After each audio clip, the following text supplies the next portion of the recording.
I drive this stretch of I-80 twice a year. Same trip, same route, same gas station halfway through Nebraska. I know this station the way you know a rest stop you've used so many times you stop actually seeing it, the layout, where the bathrooms are, which pump is closest to the door. I've stopped there probably a dozen times over 6 years. That's the only reason I noticed the driver at the pump behind me was filling the same tank for 14 minutes. My name is Derek. I'm 29. I'm a software engineer, and I say that not because it matters professionally, but because it means something about how I process things. I look for patterns. I don't assume things are wrong until I've exhausted every reason they might be right. I need you to know that before I tell you the rest of this. The drive is Portland to Chicago, twice a year, Thanksgiving and summer. 18 hours if you push it. I break it up at the same points every time. The station off exit 211 near Kearney is my standard halfway stop. I pull in around 1 a.m. usually, fill up, use the bathroom, get a coffee I won't finish. It's a routine. That night, there were 3 other vehicles at the pumps when I pulled in.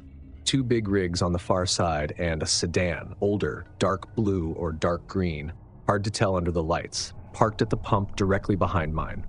The man at that pump was maybe 40, work clothes, heavy jacket, nothing registered as unusual. I pulled up to my pump, ran my card, started filling. I was checking my phone while the tank filled. Text from my mom asking when I'd be there. I responded, put my phone back in my cup holder, and looked up. The man behind me was still filling. I didn't think much of it. Big tank, maybe. I finished at 9 minutes and got my receipt, then walked around to the bathroom on the side of the building. Inside for maybe 3 minutes. Came back around front, got a coffee from the machine by the register, paid, walked back to my car. He was still at the pump. Not unusual on its own. Could have had issues with the card. Could have been filling multiple containers in his truck bed. I couldn't see clearly enough to rule it out, but I noted it. The 2 big rigs were gone now. The lot was empty except for my car and his. I got in my car. I told myself I'd check email for a few minutes before getting back on the road, which was true. I pulled up my phone, and then, without deciding to, I looked up at the pump behind me in the rearview mirror. The man's eyes were not on his pump display. They were on my car, not on me specifically. My windows had fogged slightly from the cold. He couldn't have seen me clearly, but his attention was on my vehicle in a way that had no purpose I could identify. His hand was on the nozzle he hadn't moved. He was just watching my car in the way you watch a door you're waiting for someone to come through. I sat with that for a moment. I ran through explanations. Maybe my car reminded him of someone's. Maybe he was just spaced out and happened to be facing my direction. I've driven long enough to know highway fatigue does strange things to your focus. I started the engine, and the moment I started the engine, I mean within the same 2 seconds, he lifted the nozzle from his tank and began replacing it on the pump. Not rushing, not reacting to anything he could hear. My car was running, he had his engine going too. There was no way he heard mine start over the ambient noise of the station, but the timing was exact. I started my engine, he pulled his nozzle, I pulled out of the station and got back on the highway. I'd been driving for maybe 8 minutes when I looked in my rearview mirror and saw the headlights, 200 yards back, maybe less. I watched them for a full minute before I told myself it meant nothing. That's the thing I remember most clearly about those first few seconds. I didn't immediately dismiss it. Something about the distance was too consistent. Cars don't maintain exact spacing by accident. Spacing that precise requires active adjustment. Lots of cars use that exit. Lots of cars get back on I-80 at 1 a.m. The road between Kearney and the Nebraska-Iowa line is one of the busiest freight corridors in the country. Headlights behind me meant nothing. I sped up to 75. The headlights stayed 200 yards back. I slowed to 60. The headlights slowed too. I watched for 7 miles. The distance never changed. Not because he was drafting, the gap was too large for that. It stayed exactly where it was, like he'd calibrated the gap and was maintaining it. I know how to lose a tail. I know this because I worked briefly as a courier before my tech job, and we used to joke about shaking other drivers in traffic. You take an exit you don't need, circle, get back on. Most drivers don't bother to follow because they have somewhere to be. I took the next exit. The headlights followed. I drove a mile on the county road and took a left into a gas station that was closed for the night. Sat there with my engine off for 2 minutes. No headlights on the county road. I got back on the highway. 12 miles later, the headlights were there again. Same distance, same calibration. I took 2 more exits over the next 20 miles. Each time, I waited. Each time, by the time I got back on the highway, he'd reacquired me. At the 3rd exit, I didn't get back on the highway. I drove until I found an open station, a Flying J truck stop, well lit, busy with freight drivers, and I parked near the entrance. I went inside and stood at the counter. The cashier was a woman in her 50s, and I asked if she'd seen a dark sedan come in after me. She looked out the window and said she hadn't noticed. Then she looked at me for a moment, and she reached under the counter and pulled out a folded sheet of paper and smoothed it on the counter. It was a printed flyer. The quality was like it had been run off a home printer and photocopied a couple of times. There was a photograph, surveillance footage, grainy, taken from above and behind, of a man at a gas pump. Dark jacket, about 40. The image was dark enough that I couldn't confirm it was the same man, but I also couldn't rule it out. At the top of the flyer, 3rd report this week. Same vehicle, different stations. I asked the cashier what he was doing, what the reports were about. She said nobody had been able to determine that. He follows people, he maintains the same distance. He's never approached anyone, not that they know of. He's never been in an altercation at the station. He just follows for a while, and then he doesn't. She said the flyer had been circulated to truck stops and 24-hour stations between Kearney and Des Moines for 4 months. Nobody's caught him yet? I asked. She said no. And then she said, we don't actually know what he's waiting for. I spent the rest of that night parked in the Flying J lot in my car until it was light enough that I felt like the highway was a different road. I finished the drive in the morning. I took a different route home at Thanksgiving. I've looked up that exit on I-80 a dozen times since then. There's nothing in the news. No arrests, no stories, just a stretch of highway that looks like every other stretch of highway and a gas station that probably still has that flyer under the counter. I don't stop there anymore. I stop earlier now, before dark, when there are other people around and the lot is full. I tell myself it's because I'm older and I plan better. The thing I think about now, the thing I can't shake when I'm driving alone at night, isn't what he wanted. It's the phrase on that flyer, what he's waiting for. Nobody who'd been gathering reports for 4 months could answer that, which means whatever it is, it hadn't happened yet, at least not somewhere they could document it. I know that's not why I changed my route, and I know exactly why I did.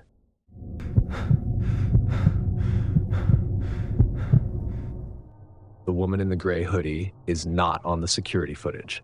Not because any recording was erased, not because the camera malfunctioned, because she was never there. I watched 22 minutes of footage in that gas station with the cashier standing next to me, and in every single frame, I am the only customer.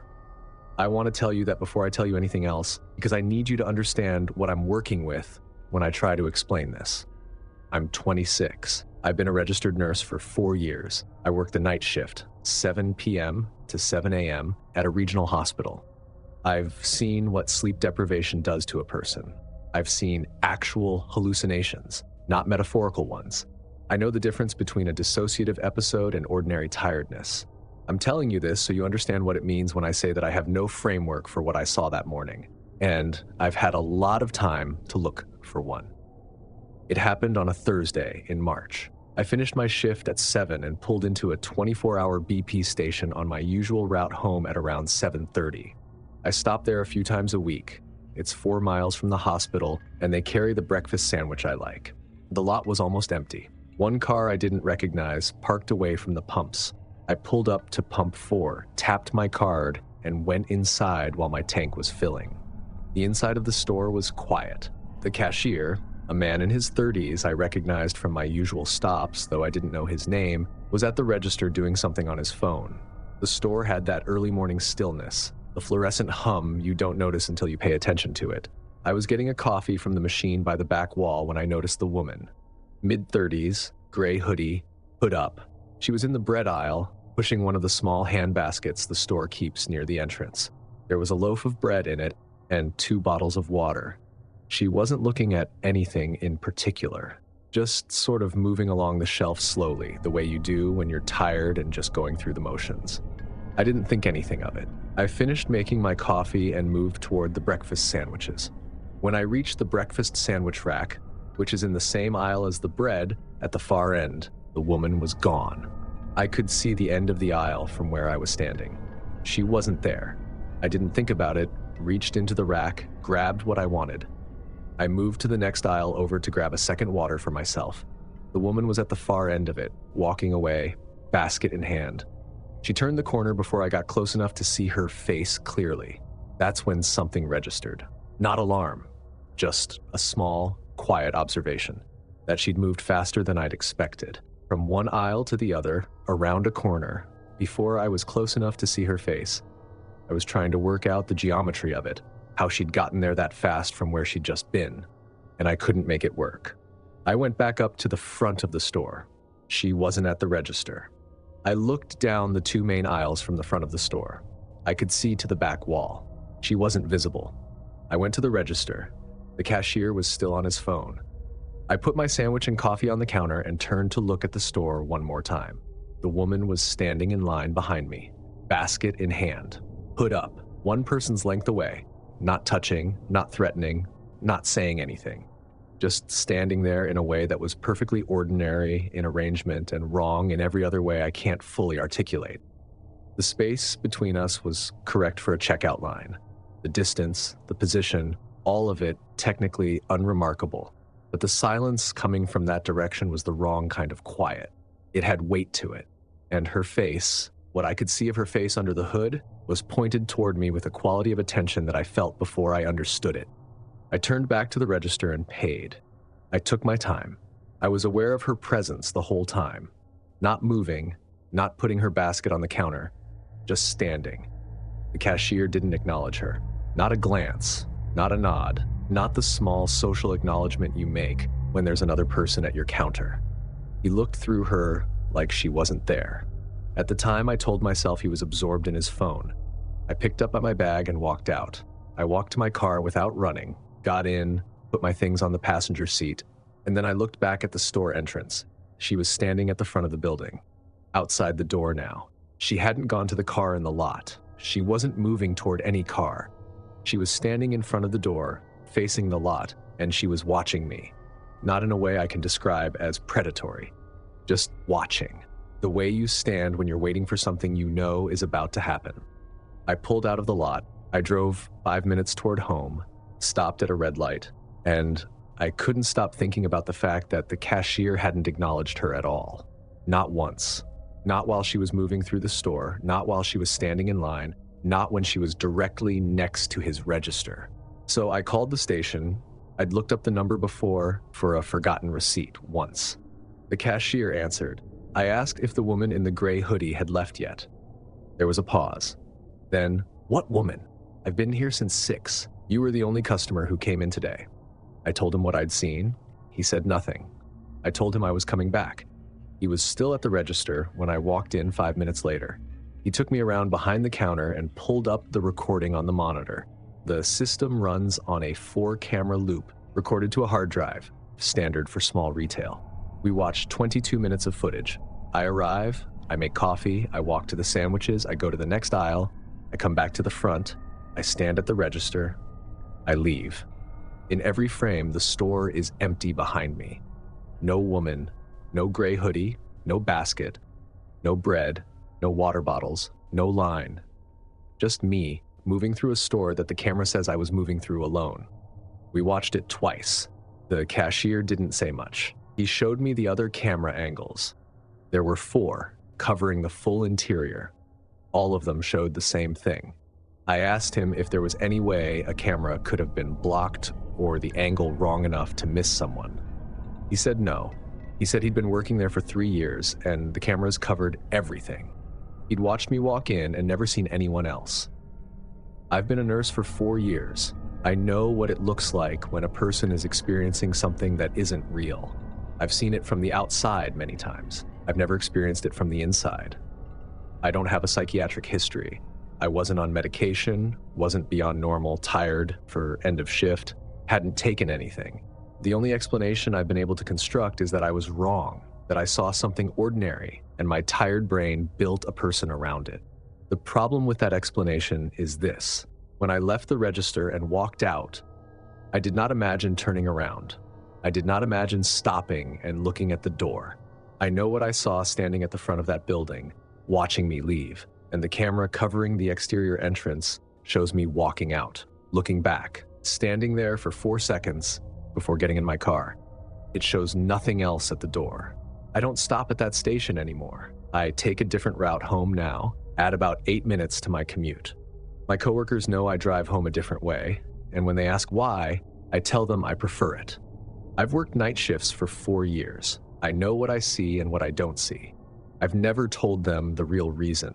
I'm not sure what the real reason actually is. That's what keeps me up on the days when I'm not working nights. Not the woman, but the fact that I still don't have a word for what happened.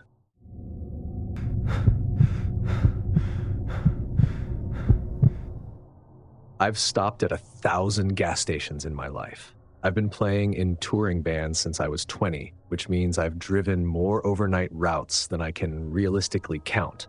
I-40, I-70, I-80, the 101, whatever two-lane state highway connects two cities that don't get enough touring acts to justify a real venue. You spend enough nights on those roads and you learn to read a gas station the way you read a room.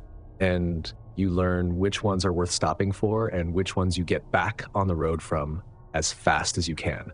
You learn the language of gas station employees at 1 a.m., the ones who are glad to see another person, the ones who wish you'd just pay and leave. You also learn pretty fast when an attendant is trying to help you leave. My name is Marcus. I'm 34. I've been a working musician my whole adult life. Guitar. Mostly touring work, some session stuff when the schedule allows.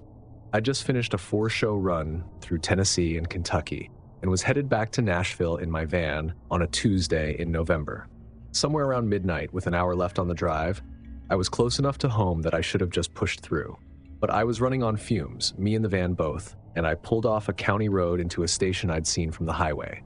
The lot was empty. Not a single other vehicle at the pumps or in front of the store. The canopy had one working light and one that pulsed at irregular intervals like it was thinking about giving out.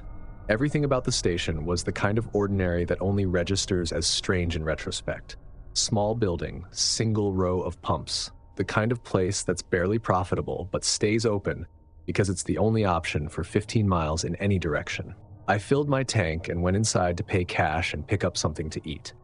The woman behind the counter was in her early 20s. She had a blonde ponytail and a store logo apron, and the particular brand of tired that comes from being several hours into a late shift with nothing to do. She heard me come in and started moving to the register before I'd made it halfway across the floor. That registered somewhere in the back of my mind. She'd moved to the register fast before I'd gotten anywhere near it.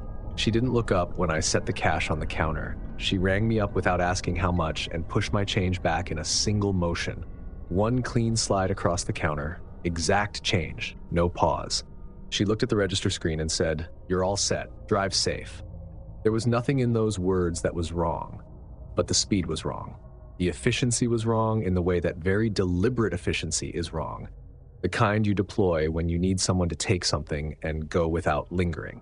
I've played enough bars to know the difference between a bartender who's slammed and a bartender who's trying to close out a tab before something happens. I picked up the change and started to turn around. She said, "Take a right when you exit. The left side is closed." I stopped. I looked at the parking lot through the front window. I could see both exits clearly from where I was standing. Right exit went north toward the county road. Left exit went south. The left exit was open, no cones blocking it, no chain across it, no signage of any kind, just clear asphalt running to the road identical to the right exit. I turned back to the counter. The left exit looks open to me. She was still looking at the register screen. She hadn't moved, hadn't changed her posture. "Take a right," she said again. Same volume, same tone. But something had left it, some quality that made it stop being customer service and start being instruction. I looked at her face. I was trying to read what was happening in it. Her eyes weren't on the register screen anymore. They were on the back of the store, on the door in the far right corner of the room. Staff only on a placard at eye level. The door was closed. There was no light coming from under it. No sound that I could pick up from where I was standing. She was watching that door the way you watch something you aren't sure is staying put. I set my snacks back on the nearest shelf. I kept only the things I'd already paid for. My mind was running through everything at once. The empty lot, the light that had been pulsing when I drove up, how quickly she'd moved to the register, whether I'd heard anything from that back room when I walked in. I hadn't. I was trying to remember if I'd heard anything. I hadn't. But that didn't mean nothing was back there. The absence of sound from a closed door doesn't tell you what's behind it. I said quietly, "You okay?" She said, barely moving her lips. Her voice dropped to something small and contained, the kind of voice you use when you know you're being listened to and you can't stop it. She said, "Right exit. Don't stop until Greenville. Please." I took the right exit. I got on the highway and I drove 40 miles to Greenville without stopping. I watched my mirrors the whole way. The county road behind me was empty when I pulled out of the lot, and it stayed empty as far as I could see. No one followed. I pulled into the lot of a 24-hour Walmart in Greenville and sat in the van with the heat running and tried to organize what had just happened into something I understood. I didn't have enough to understand it yet. In the morning, I pulled up the local news on my phone. The story had gone up at 2 a.m., a robbery. The man had entered the station before dark, around 6 p.m. according to the report, and stayed in the back office. He came out after the last customer cleared the lot and put the attendant in a situation she had no way to exit. He'd made her ring up every customer normally for the next 3 hours while he watched from behind the staff door. She'd had to do it for 3 hours. Whatever I interrupted by walking in, she'd been managing it since 10 o'clock. I called the sheriff's department and gave my statement. The deputy I spoke to said the attendant was at the hospital with injuries from when she'd tried to reach the phone after the man left, but that she was going to make it. He told me she'd written one thing in the additional information section of her intake form. About a customer from around 1 a.m. She'd written 2 words. He listened. I've played shows in a lot of small towns since then. I stop at a lot of gas stations at all hours of the night. I pay attention differently now. Not in a way I can fully describe, not a checklist I run through. It's more that I've started hearing what's underneath what people say, the code inside the ordinary sentence, the message that can't be sent directly because someone else is listening. I've started noticing the attendants who don't meet your eyes, who push change at you in a single motion, who tell you where to exit when there's no reason to. I've driven past a few stations since then and felt something register before I could name it. Some quality in the light, or the empty lot, or the way one car was parked that didn't fit. And I didn't stop. I kept going.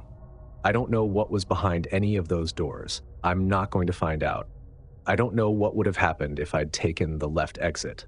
The county road goes both directions, and I don't know what was waiting on the south end of it, or whether it was the exit itself that mattered, or just getting me out of the lot faster. I've thought about calling the sheriff's office again to ask how the case closed, whether they ever identified who the man had been working with, whether the station is still open.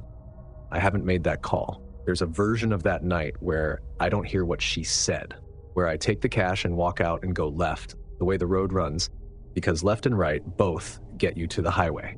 I've driven past 100 stations since that one, and I still think about which exit I'm taking. Some things you leave closed. You take the right exit, you drive until Greenville, and you don't ask what was behind the door.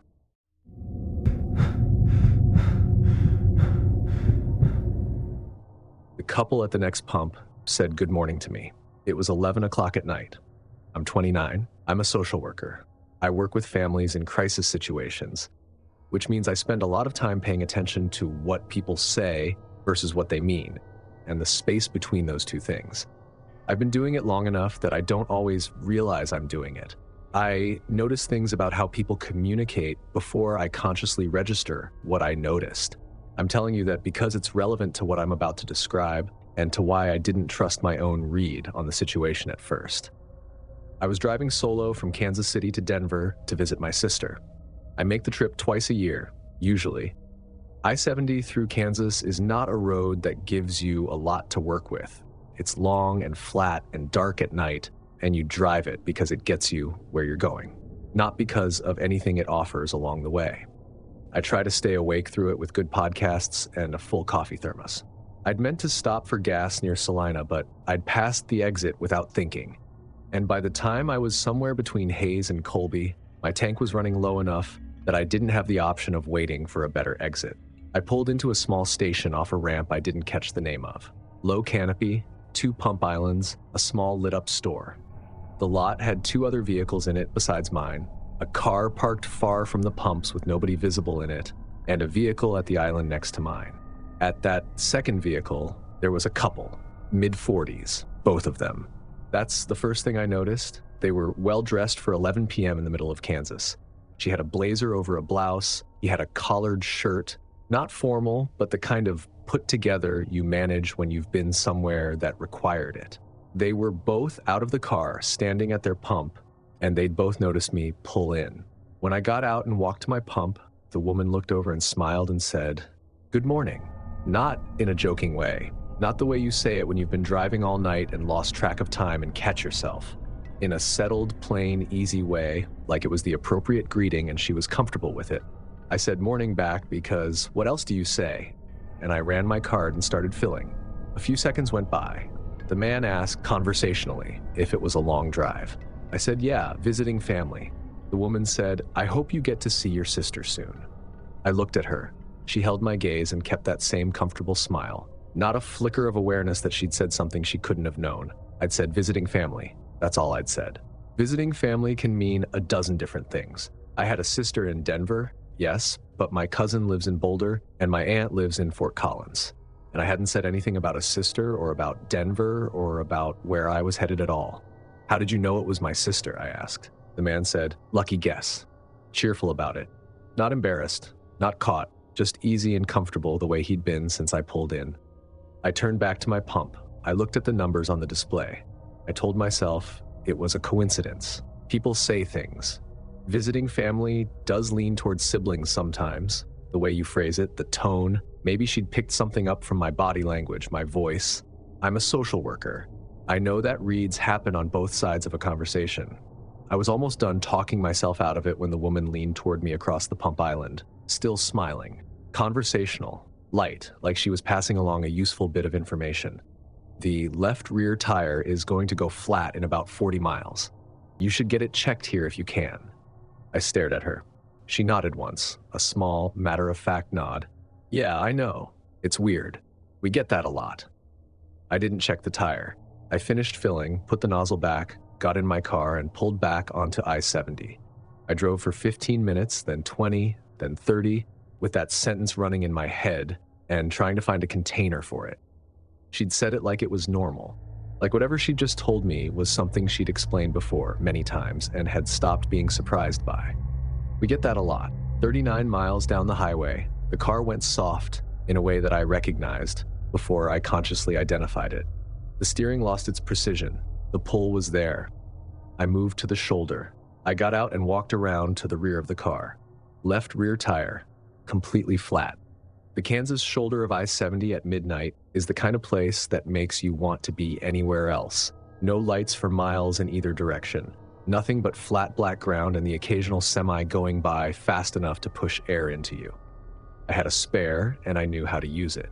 I got the jack out, got the flat off, was working on getting the spare aligned when headlights appeared on the shoulder behind me, moving slowly. A truck, older model, no license plate visible from my angle. It stopped about 20 feet behind my car. The driver got out, late 40s, maybe 50, big across the shoulders. He walked toward me with no hesitation in his step, like he'd arrived at a place he was supposed to be. He said, "My friend said you'd be here." I went very still. He said, "They told me which direction you were coming from." I left the spare on the ground and walked into the field beside the highway. I didn't run.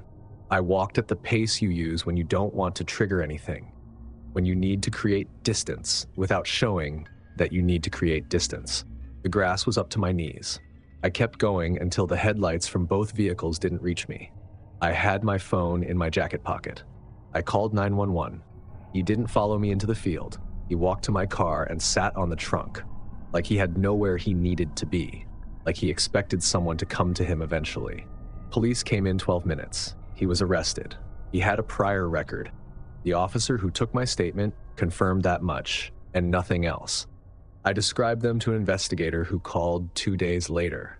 She told me the station's security footage showed my car at Pump 1 during the time I was there. One other vehicle was in the lot, parked away from the pumps, but the pump island beside mine, during the 5 minutes I stood there filling my tank, showed no other vehicles and no other people. The lot was empty on that side. The man in the truck had received a phone call. That part was confirmed. It directed him to that stretch of I-70, described my car, and told him which direction I was coming from. The call came from a number that didn't trace to any registered line. No calls were made from any phone connected to the gas station during my visit. The station didn't have any active landline in service that night. I've gone back through every part of this looking for the thing I missed. The coincidence I'm stitching into a pattern. I do this for a living, finding the rational shape inside a complicated situation, the explanation that fits the evidence. 2 years later, I'm still at the pump island in my head, watching a woman in a blazer tell me something she couldn't have known, in a tone that said she'd been telling people things like this for a long time. The thing that gets me is the tire. I can construct explanations for the rest of it. The sister, the good morning, even the couple that wasn't on the footage. Memory is imperfect. Perception at 11 p.m. on a long highway drive is imperfect. I can make arguments. I cannot make an argument for the tire. The tire went flat at exactly the mile she said it would. She knew before I left the gas station, before I'd driven a single foot of that road, that my left rear tire was going to fail at a specific point on I-70. The only explanation for that is one I don't have a word for. And I'm still in the field next to I-70, waiting for my phone to connect, watching a man sit quietly on the trunk of my car like he'd been told exactly where to be.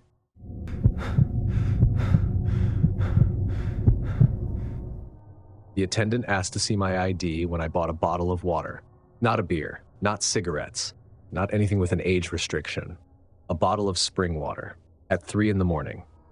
I'm 27. I'm a photographer. Weddings, portraits, some commercial work. This was after a wedding job in a small town in the Ozarks, somewhere in the part of the map where Arkansas and Missouri fold into each other and the roads don't all agree with the GPS. I'd shot the ceremony and reception through 11 p.m., loaded my gear into my car, and started the drive home. The route the GPS chose went through about 40 miles of 2-lane state highway before it rejoined anything I recognized as a real road. I'd argued with it for about 30 seconds and then let it win, because I was too tired to map an alternative.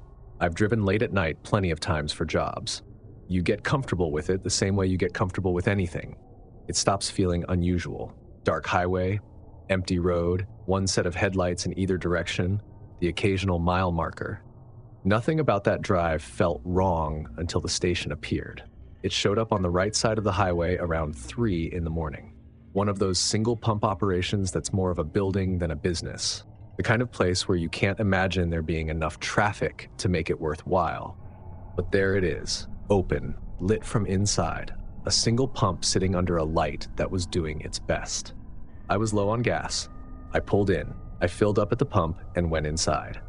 The interior was what you'd expect. 2 short aisles running front to back, a cooler along the back wall with its hum filling the room, a register at the front near the door, a card table in the corner with a chair that looked like it belonged in someone's kitchen. No music, no TV, just the cooler and the fluorescent lights and the sound of whatever the building was doing when nobody was asking it to do anything. A woman sat behind the register with a paperback open flat on the counter in front of her. She was in her 60s, reading glasses, gray hair pulled back. She looked up when I came in and waited. I went to the cooler and got a bottle of spring water, brought it to the register, set it on the counter. She closed the book with her finger still marking the page, looked at the bottle, then looked at me. "Can I see your ID?" The way she asked it was the thing. Not like she was unsure about my age. I'm 27, and I was dressed in the rumpled business casual you wear to a wedding you're working at. She asked it the way you ask something that has nothing to do with the reason you're supposed to ask it. Routine in form. Something else entirely underneath. I almost laughed. For water? She didn't laugh. She held her hand out across the counter. The same gesture a cashier makes when they ask for your payment card. Patient, like she was used to waiting. I took out my wallet. I looked at her face one more time, trying to read it. She gave me nothing. I handed over my driver's license. She looked at it for a moment, not quickly, not cursorily, but in the way you look at something you're actually reading. Then she reached under the register and pulled out a sheet of lined notebook paper, the kind torn from a spiral notebook. She wrote something on it with a blue pen. She slid my license back across the counter without a word. "Is this a store policy?" I said. "Store policy," she said. She was reaching for her book. I looked around the store. The walls had the usual things stapled or taped to them. A promotional display for something, a county business permit in a plastic sleeve, a fire exit sign. Nothing about an ID requirement anywhere near the register. Nothing behind the counter that I could see. No sign posted anywhere in the store. "I've never heard of that policy before," I said. She opened the book to her page. "Drive safe," she said. I picked up my water. I started toward the door. I don't know why I looked back. Habit, maybe. I'm a photographer. I look at things on the way out of rooms. I look at what the room is doing when people think the interaction is over. She wasn't writing on the lined paper anymore. She had a different sheet out, longer, more filled. I could see from the door that it had more writing on it, the same blue ink covering most of the page from near the top. She was at the bottom, adding to it. I could see that it was a list, not clearly enough to read any of it. I was standing near the door, maybe 25 feet from the counter, and the light wasn't good enough. But the structure of it was visible. Names, I thought. A column of names written in the same hand. My name at the bottom. Something that looked like 12 or 13 lines above it, each the same approximate length. She didn't look up. She just kept writing. I left. I drove the rest of the way home and got there around 6:30 in the morning.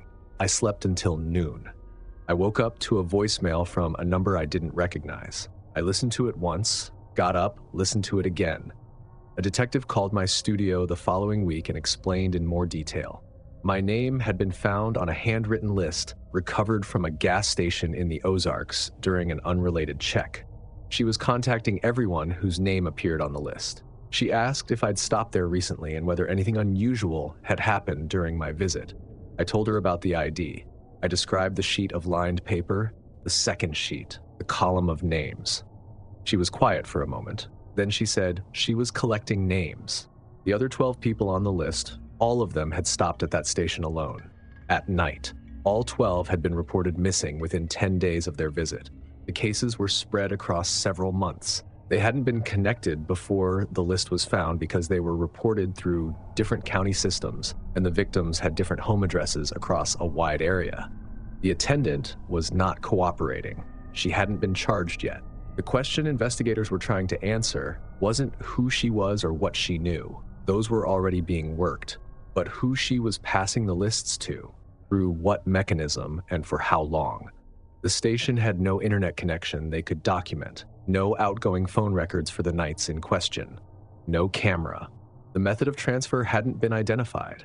The detective said they were certain the list was operational, that names on it had been used in some way, that the pattern of disappearances was too consistent with the visit dates to be coincidental.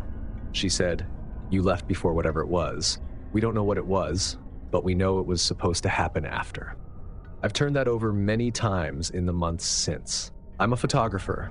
I'm used to thinking about timing, about the fraction of a second that determines whether you have the shot or you don't, whether the light is right or the moment has passed. I left before whatever it was. Every person above my name on that list didn't. I don't know what the woman in the Ozarks was writing in her paperback that night when I walked out. I don't know if she watched me leave or kept her eyes on the page. I don't know what she believed was going to happen to me before morning, or who she expected to call her when it did. I know I still fill up before I get on a late-night route now. I know I stay on the main highways. I know that when I drive through rural areas after dark, I look at every lit-up building I pass, and I think about what's happening inside it that I can't see from the road. And I know that somewhere in the Ozarks there is a sheet of lined notebook paper with 13 names on it, and 12 of those people are gone, and one of them is me.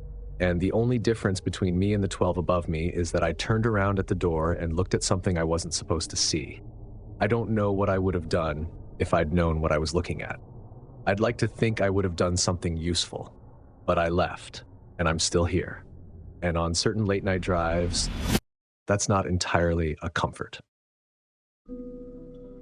If you keep thinking about the attendant, ringing up every customer normally for 3 hours while someone watched from behind that door, and the fact that she never gave up a single name except the one who listened. Smash that like button, subscribe so you never miss a story, and drop in the comments which of these 5 stops you'd have gotten wrong. Would you have taken the left exit? Would you have looked back at the register on your way out? A gas station is the last light on the road. After that, it's just you and the highway. Click now to watch 4 disturbing road trip horror stories. Some of those highways have things on them that don't show up in the headlights. Thanks for watching. Stay alert, stay safe, and I'll see you in the next nightmare.